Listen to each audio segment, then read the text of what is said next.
helped sort it out was John McDonnell MP. Here's our next speaker.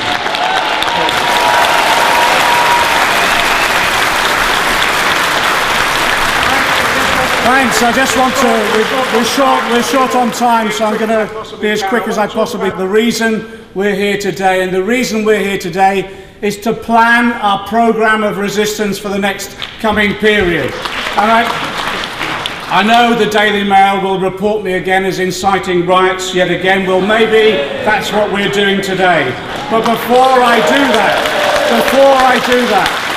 I just want to say thanks to some people, because there's some groups of people that well in advance have stood firm. I want to say thanks to the RMT for the dispute they're waging on London Underground.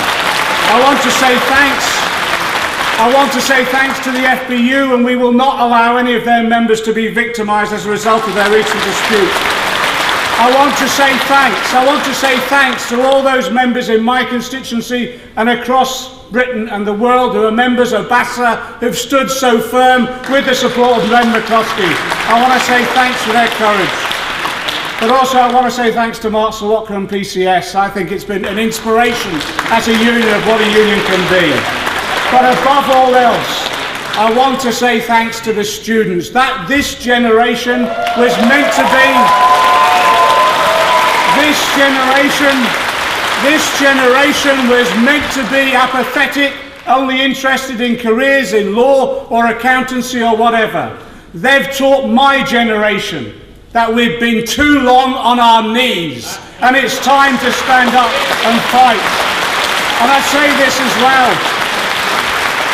For those students who were arrested at Millbank, who were arrested during the kettling, you are not the criminals. The real criminals are the ones who are attacking our education system, and we will stand with you. We will not allow you to be made examples of. Let me just throw out some ideas of this coming period of a programme of action. Let's just talk about tuition fees. Of course, it looks as though the vote will come before Christmas. In the coming weeks, we have a key period of activity. It means eyeballing, protesting and lobbying and hounding every MP that we think will vote in favour of increasing tuition fees, both in their constituencies and in Parliament. And yes, on the day of the vote, we want mass action all over the country, not just students, everybody. And the message to Clegg is this: abstention is not good enough. You promised opposition. And when industrial action, and let me say this too, when industrial action does take place, as it is already, can I say this to the TUC? It is time now to play your role. We want coordinated industrial action, generalised strike action across the country. We are posing an alternative. One of the sections of that alternative is about taxation and fair taxation and tackling those who evade or avoid taxation. Let me suggest one action early in the new year. With the Tax Justice campaign, let's publish the 100 top tax evaders and avoiders.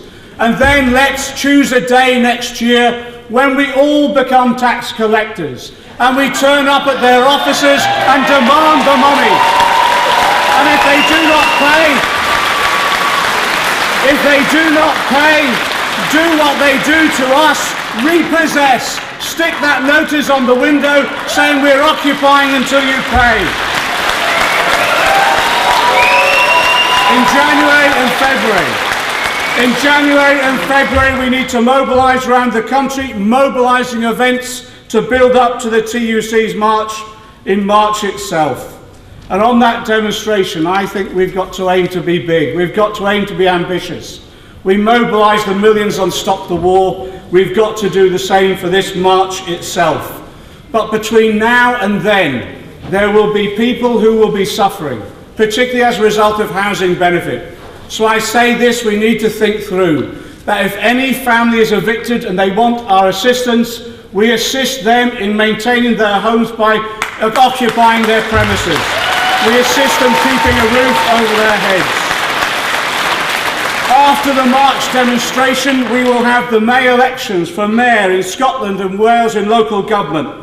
We should now be seeking a no-cuts pledge from all candidates standing in those elections.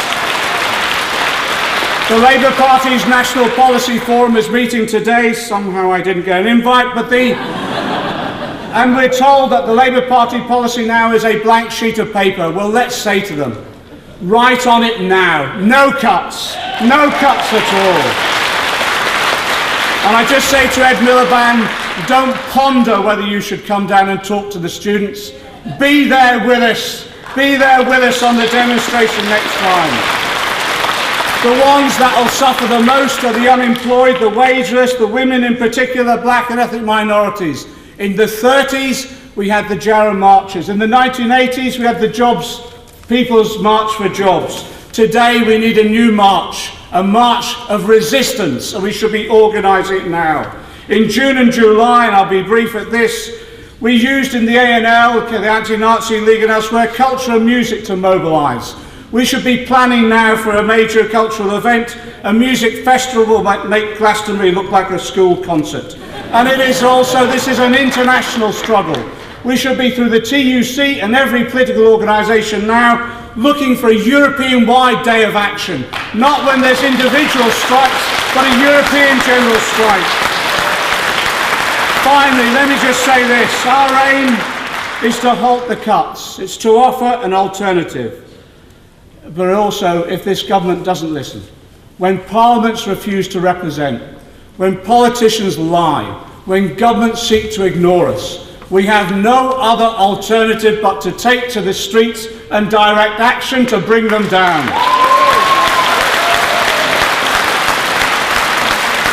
So let me say this.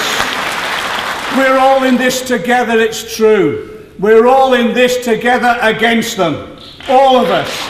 And everyone has a role to play. If you're a musician, play resistance. If you're a singer, sing resistance. If you're a filmmaker, film resistance. If you're like me and have no particular skill, march resistance. That's what this conference is about. And I tell you this, we've inspired a new generation of resistance, and we will resist until we win. Solidarity.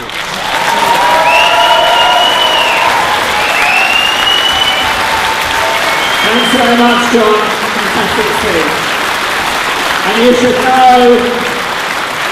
know that this meeting is absolutely full. People are now in an overflow room, and we're going to ask some of the speakers to go and address those people. So that's a fantastic achievement of the conference. And John mentions the fact that we are